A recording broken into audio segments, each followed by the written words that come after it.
Happy Tuesday, friends. We are going to talk about Caleb Williams and the head coaching search for the Chicago Bears. Let's get it.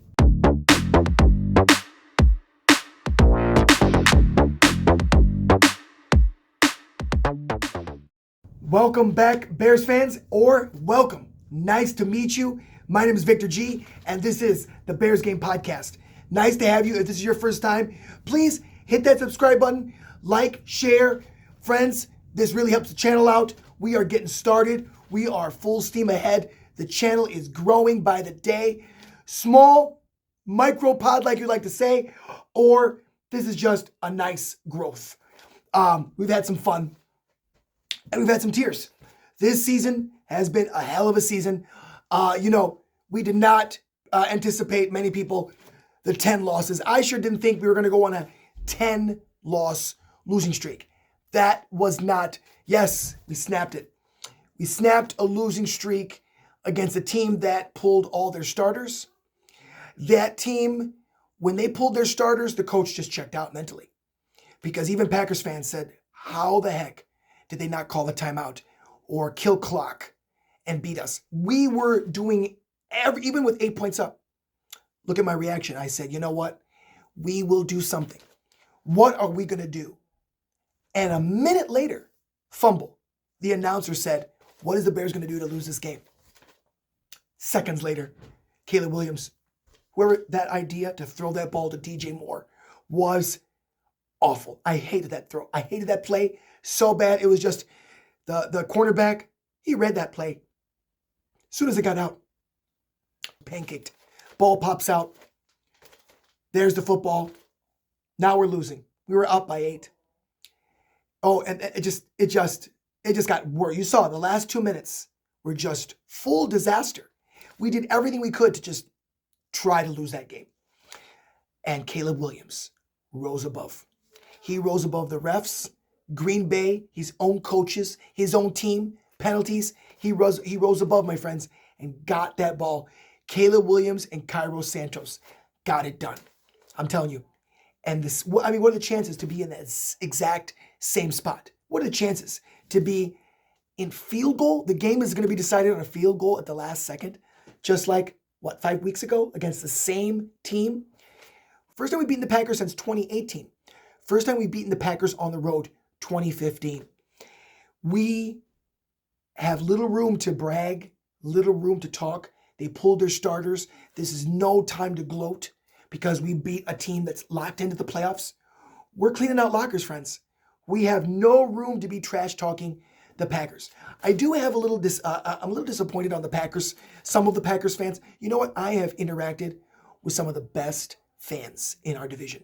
Detroit, Minnesota, Green Bay. I have their subscribers on this channel from other teams. You know why? Because this channel is not toxic central. You'll never hear F the Bears, F Green Bay, F Detroit. You'll never hear that.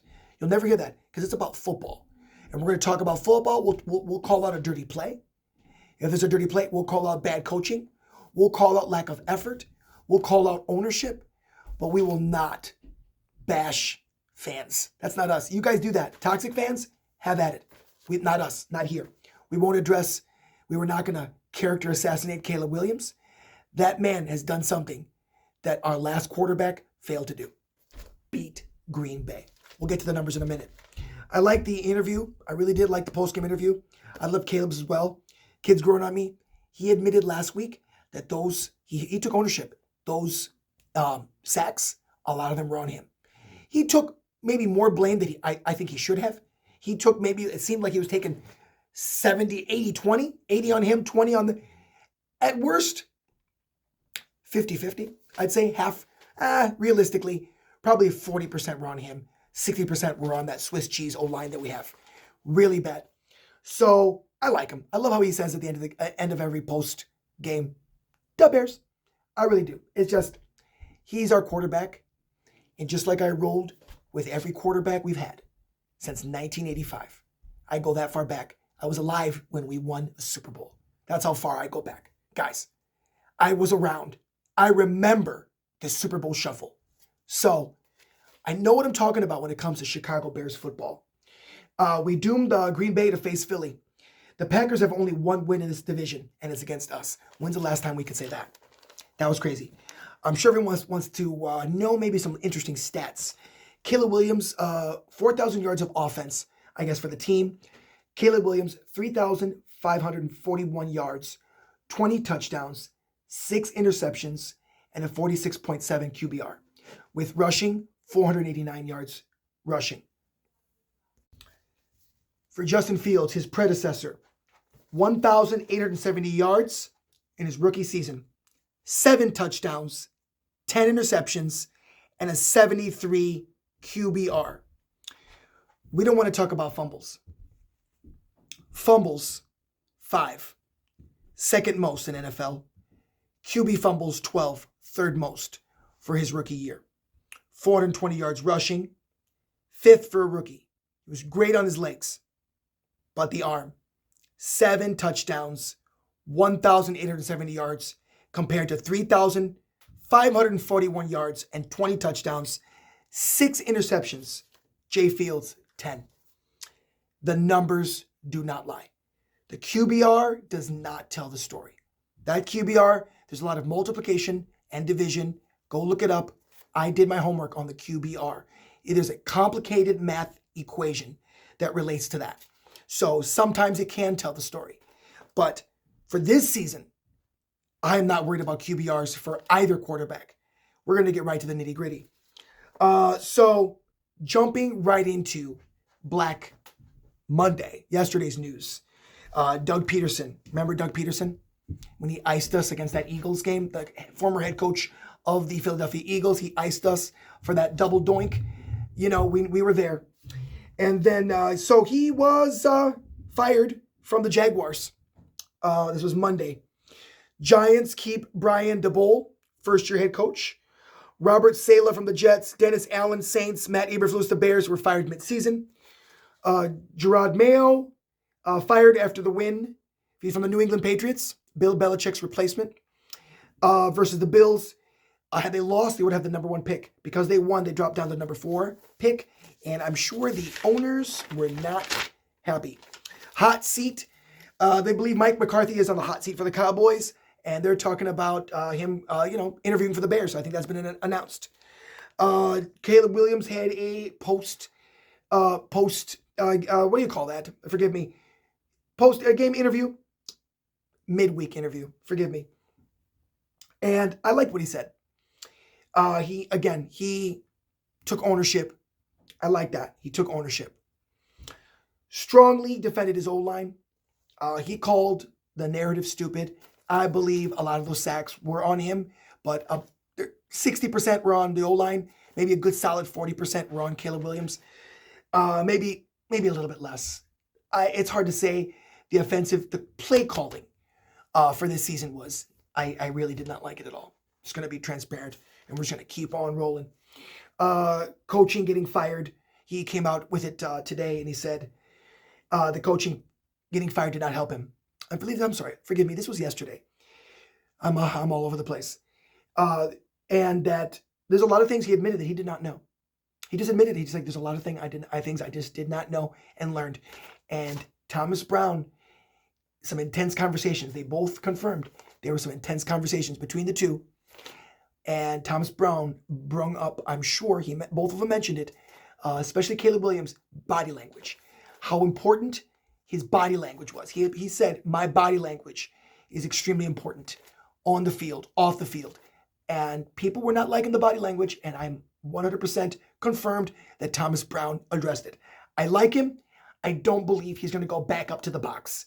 I believe he might get picked up by another team, but he will not be the head coach of the Chicago Bears this coming season.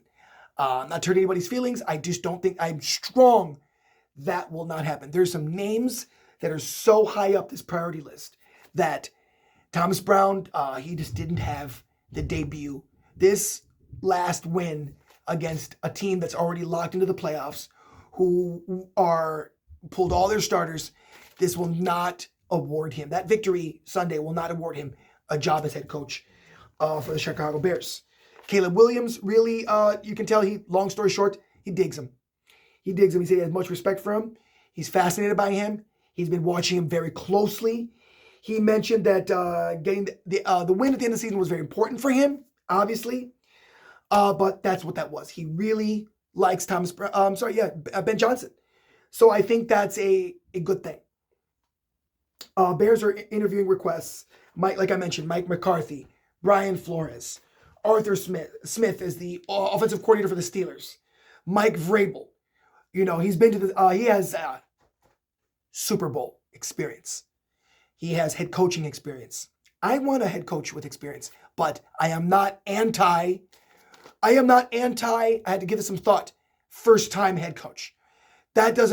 We had I think it's like the Matt Nagy, Matt Eberflus. Yes, they were first time head coaches. They were bad choices for coaches because Jim Harbaugh, Matt LaFleur, all these guys, I think even the guy for Detroit, first time head coaches, and they're doing very well. So there's a lot of first-time head coaches in the league right now that are having a lot of success. So it's not about first-time coach, last time. It's about getting the right guy to change this losing culture that we have. We need a winning culture. It's very important, my friends. Pete Carroll, I strongly think now. At this moment in time, I have a strong feeling wherever he was on the list is towards the bottom. John Gruden, as much as I would have liked this, like my wild card guy that I highly doubt will be selected, but I think he's low on the totem pole of considerations. But I wouldn't be surprised if his name doesn't get brought up many more times throughout the summer or wherever they make that big announcement that they found their head coach. Another big name, David Shaw, senior personnel exec for the Denver Broncos, former head coach, college level. He has quite a resume. Assistant coach for the NFL, Eagles, Raiders, Ravens. He was offensive quality control coach for the Raiders and the Eagles. For the Ravens, he was wide receiver coach. So tell me, friends, in the comments, who do you want for head coach? Drop a comment. I really want to know. Let me know what you think for the future with Caleb Williams. Give me your opinions. We may not agree. That's fine. Let's get into this is the 2025, healthy disagreements. We can disagree, but we don't have to be toxic. In 2025 will not be toxic. You will not hear me use profanity against our division rivals. Maybe off channel, maybe against the TV, but not with fans. I'll tell you, man, there's subscribers on this channel that I guarantee you are Minnesota fans, Detroit fans, Green Bay fans, Bears fans, just fans of football. And we have interacted on this channel in the comments politely. It's all good. Some of the Minnesota fans were very polite. They're like, hey, you know what? You guys played a good game. Even when we lost, they beat us. They didn't rub it in my nose. There's a lot of good people out there everywhere. But every team has their toxic fan base. And this team is no exception. How we're fighting, Caleb Williams versus the Justin Fields war, it is ridiculous. The numbers don't lie, my friends. He is in backup quarterback purgatory right now. I don't see Justin Fields getting picked up as a starting quarterback for a team right now. Not when do you have to draft? How much will you have to pay him? When you can get a rookie quarterback that is a stud coming down the pipeline, Justin Fields will have to have so many things go his way for him to get back in the limelight at that level. But we're Justin Fields fans for life. I rooted for him while he was here, and I wish him nothing but success for the rest of his career. But now we're a Chicago Bears team, and we root for whoever wears this jersey. Whoever wears that C that's who we roll with. And now it's Caleb Williams. You know what? He starts playing weird, we're going to call him out. Truth and accountability is the name of the game for 2025. That starts with me. If I say something inaccurate, it's all going to be football study this whole year, studying football. While in the offseason, I'm going to spend nothing while the Bears are training, working out. I'm going to be working out, getting his body in shape for summertime and working out the old brain, get my education, so I can move on into the dream, get this channel going, camera, lighting, microphone, everything's going to be improved. So big plans for 2025. I want to say a big, huge thank you to all of you who have subscribed the last weekend. 28 subscribers in one day. The channel is just growing and growing, and the comments are great, and it's been a really fun interacting with you guys. It's been fun. So take anything away, if you take anything away from this, take away that I appreciate all you guys. I really do. You guys, it's like a little childhood dream of mine to do something like this. I didn't think it would end up in this direction, but you never know where this may go. This may be a means to a bigger thing, but you got to start somewhere, and you got to have your foundation. You can't build a house without the first couple bricks. And you guys are my foundation, and I want to say thank you. Please hit that subscribe bell, subscribe, and I will drop a few videos in the week. I'm going to do a reaction to a video I did earlier in the year after the Arizona game. That was really funny. Also, Ryan Poles. I don't have confidence in him. Let me know what you think. Do you have confidence in Ryan Poles? I do not. Maybe you can change my mind. Maybe you can convince me. Right now, I have seen under his leadership, 14-game losing streak, 10-game losing streak. I will leave a link in the comments. I made a video, the 7 promises and the 7 failures of Ryan Poles, right there. Please check out that video. I break down step by step, word by word, verbatim, things he said and promised, and I believe he did not deliver on the biggest things that he did. So, guys, have a great rest of your night. We'll catch you more in the week. Any Bears news drops, I will keep you updated. You guys have a wonderful day. Bear down.